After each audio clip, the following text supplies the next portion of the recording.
மக்களே அனைவருக்கும் வணக்கம்.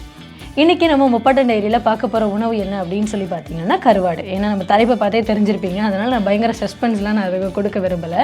பாரம்பரியமாக காலமாக அதாவது குறிஞ்சி முல்லை மருதம் நெய்தல் பாலை அப்படின்னு நம்மளுடைய திணை வாழ்க்கை எப்போ நம்ம முன்னோர்கள் நமக்கு அமைச்சு கொடுத்தாங்களோ அந்த சமயத்தில் இருந்தே நம்ம சாப்பிடக்கூடிய தொன்று தொட்டு நம்ம கூடவே பயணித்து வரக்கூடிய ஒரு பாரம்பரிய உணவு இந்த கருவாடு. இப்போவும் எந்த வீட்லேயும் சரி ஒரு விருந்தினர்கள் வராங்க அப்படின்னாலோ இல்லை குழந்தைகளுக்கு கொடுக்கலாமா அப்படிங்கிற பேச்சு வரும்போதோ, கர்ப்பிணி பெண்களுக்கு இந்த கருவாடை கொடுக்கலாமா அப்படின்னு சிந்திக்கும் போதோ, குழந்தை பெற்ற தாய்மார்களுக்கு கொடுக்கலாமா அப்படின்னு பேச்சு வரும்போதோ, கருவாடு கொடுத்துறாதீங்க, அது நல்லது கிடையாது உடம்புக்கு. அப்படிப்பட்ட உணவையாக நம்முடைய முன்னோர்கள் இத்தனை காலமாக சுமந்துக்கிட்டு வந்து நம்மக்கிட்ட கொடுத்தாங்க. அப்போ ஒரு பெரிய ஆச்சரியம் இல்லையா, ஒரு பெரிய கேள்விக்குறி எழுது இல்லையா இந்த கருவாடுங்கிற உணவை பற்றி. கருவாடுங்கிறது ஒரு மோசமான உணவு, இல்லைனா அதிகமாக வாடை வீசும் அப்படிங்கிற மாதிரியான கருத்துக்கள் தான் நம்ம மக்கள் மத்தியில் இருக்கிறதுனால நம்ம கருவாடை வந்து அந்த அளவுக்கு சாப்பிட்றதே இல்லை. உண்மையிலேயே கருவாடு அப்படிப்பட்டது தானே, உடல் நலத்துக்கு கேடா, இதை சாப்பிடலாமா சாப்பிடக்கூடாது அப்படிங்கிற பல தகவல்களை நம்ம இன்னைக்கு பார்த்து தெரிஞ்சுக்க போகிறோம். முக்கியமாக கருவுற்ற தாய்மார்கள் இந்த கருவாடை சாப்பிடலாமா, குழந்தைகளுக்கு இந்த கருவாடை கொடுக்கலாமாங்கிற பல தகவலை இன்னைக்கு நம்ம தெரிஞ்சுக்க போகிறோம். இறுதி வரைக்கும் ஸ்கிப் பண்ணாமல் பாருங்கள்.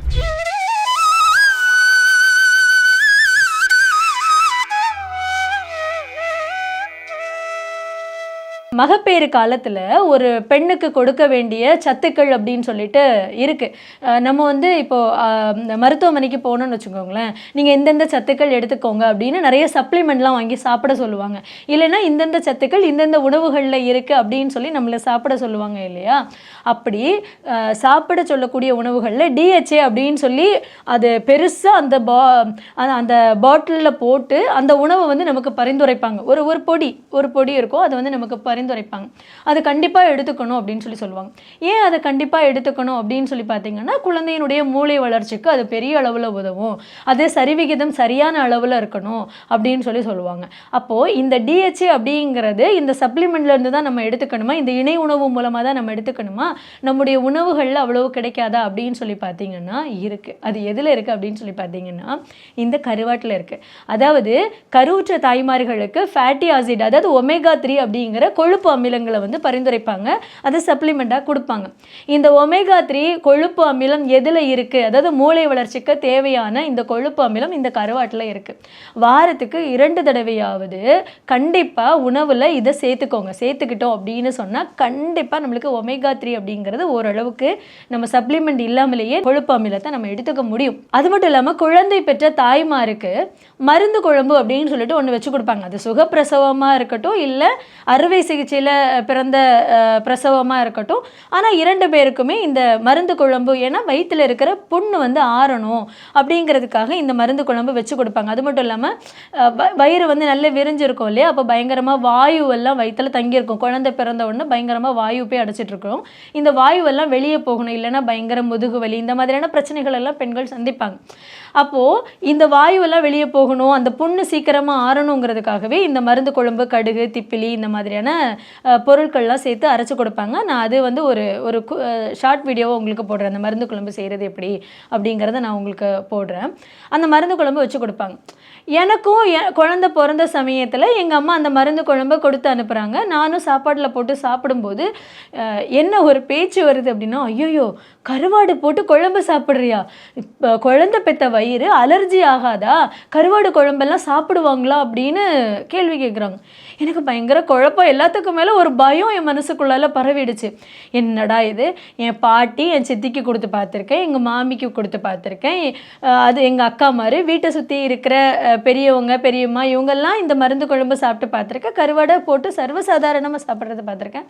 ஆனால் இந்த ஊரில் அது பழக்கம் இல்லையோ, இல்லை நாம் சாப்பிட்றது இத்தனை நாளும் சாப்பிட்டுக்கிட்டு இருந்தது தப்போ, ஒருவேளை நம்ம பாட்டிக்கெல்லாம் தெரியல போல இருக்கே, நம்ம சித்திக்கெல்லாம் தெரியல போல இருக்கே, தப்பு போல இருக்கே, ஒருவேளை அலர்ஜி வந்துடுமோ அப்படிங்கிற ஒரு அச்சம் எனக்குள்ளே வந்துருச்சு. அதுக்கப்புறம் அந்த கருவாடை தொடுவேன், அந்த கருவாட்டு குழம்பை ஊற்றி நீ அந்த மருந்து குழம்பு சாப்பிடுவேன், இல்லை என்னால் அந்த இது சாப்பிட முடியலை. அப்போ தான் எங்கள் அம்மா இந்த கருவாடு பற்றின பல தகவல்களை சொன்னாங்க. அது பற்றின ஆய்வுக்குள்ளேயே நான் அப்போ தான் போகிறேன். உண்மையிலேயே இந்த கருவாடு போட்டு இந்த மருந்து குழம்பை குழந்தை பெற்ற தாய்மார்கள் சாப்பிடலாமா சாப்பிடக்கூடாதா அப்படின்னு சொல்லி பார்த்தா சாப்பிடலாம். ஏன்னா இதில் அதிக அளவில் புரோட்டீன் சத்து இருக்குது. அதாவது எந்த அளவுக்குன்னு பாருங்கள், எந்த ஒரு உணவுலேயும் புரோட்டீன் சத்து அப்படிங்கிறது ஒரு 1/4 0.5% அப்படின்னு சொல்லி நம்ம பார்த்தோம் அப்படின்னா, அதே மாதிரி இந்த கருவாட்டில் 100 கிராம் கருவாடு எடுத்துக்கிட்டோம் அப்படின்னா 50லேருந்து 60% வரைக்கும் இந்த புரதச்சத்து இருக்குது.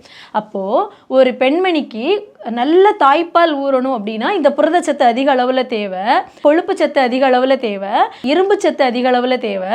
அப்போது இந்த புரதச்சத்து அதிக அளவில் அந்த கருவுற்ற தாய்மார்களுக்கு கிடைக்கிறதுனால தாராளமாக இந்த கருவாட்டை எடுத்துக்கலாம்.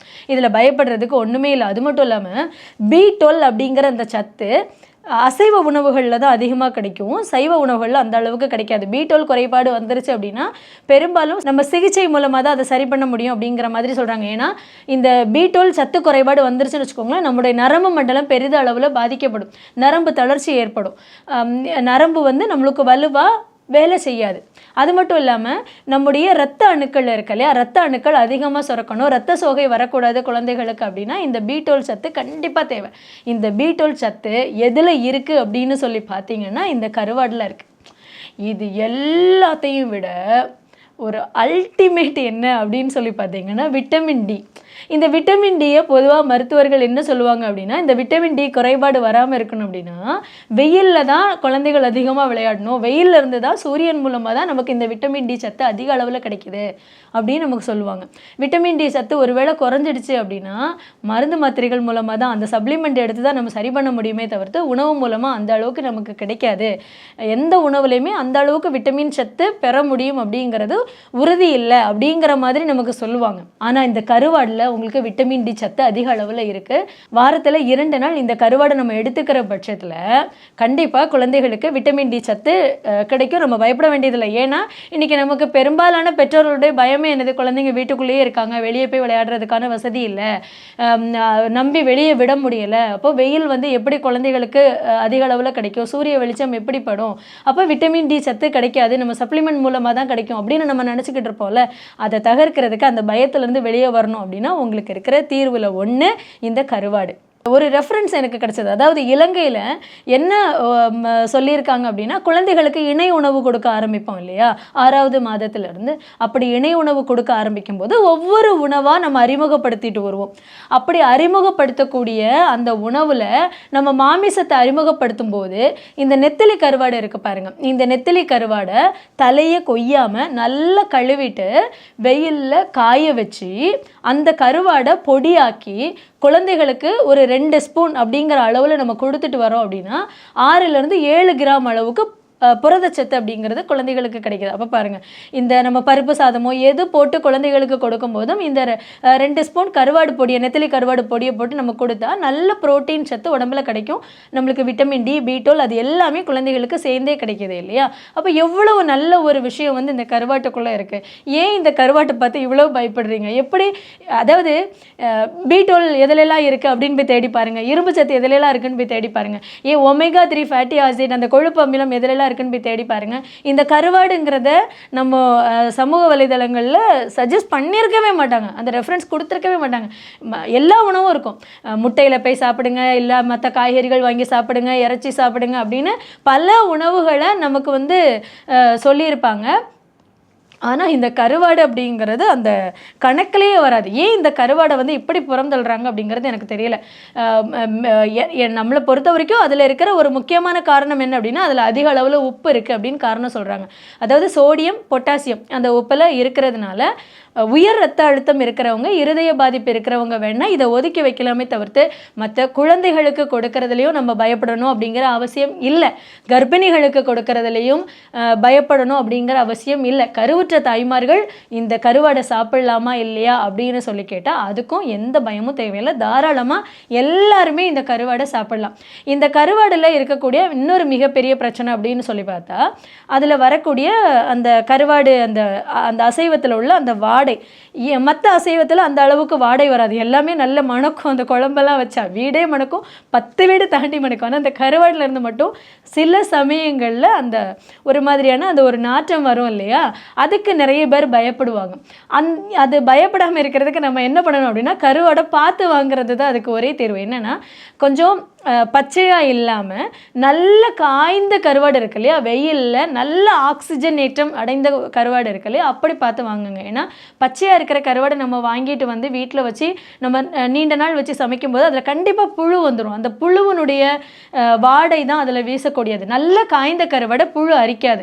அதனால அதில் நம்ம நல்ல வெந்நீரில் கழுவிட்டு அதை சமைக்கும்போது அந்த வாடை வராது. மற்ற அசைவ உணவுகளில் எப்படி ஒரு வாசனை நம்ம மூக்கை தொலைத்து அப்படியே உடனடியாக சாப்பிடணும் அப்படின்னு ஒரு தோண்டுதல் வருமோ, அதே மாதிரியான தோண்டுதல் தான் இந்த கருவாடுக்கு. அதுவும் இந்த கருவாடு தொக்கெல்லாம் வச்சு நம்ம சாப்பிட்டோம்னு வச்சுக்கோங்க, அல்டிமேட் வேற லெவலில் இருக்கும். கருவாடு குழம்பு, கருவாடு தொக்கு. அது இல்லாமல் இந்த சாம்பாருக்கெல்லாம் நான் சென்னை வந்ததுக்கப்புறம் அந்த உணவில் ஒரு இது இருக்குது. சாம்பாருக்கு இந்த கருவாடை வந்து பொரிச்சு சாப்பிடுவாங்க. ரொம்ப ஒரு நல்ல சைடிஷாக இருக்கும். இந்த மாதிரியெல்லாம் நம்ம கருவாடை சாப்பிட்லாம். ஆனால் குழந்தைகளுக்கு கொடுக்கும்போது கருவாடு தொக்கு, கருவாடு குழம்பு மாதிரி வச்சு கொடுங்க. பொரிச்சு கொடுக்கறத கொஞ்சம் நம்ம விளக்கலாம். அப்போ இந்த கருவாடுங்கிறது பயமுறுத்துகிற அளவுக்கு, பயப்படுற அளவுக்கு மோசமான உணவு கிடையாது. காலம் காலமாக நம்ம தாத்தா பாட்டி சாப்பிட்டது, நம்ம அம்மா அப்பா சாப்பிட்டது, இப்போ நாம் சாப்பிட்லாம், நம்ம குழந்தைகளுக்கு நம்பி கொடுக்கலாம். நன்றி, வணக்கம்.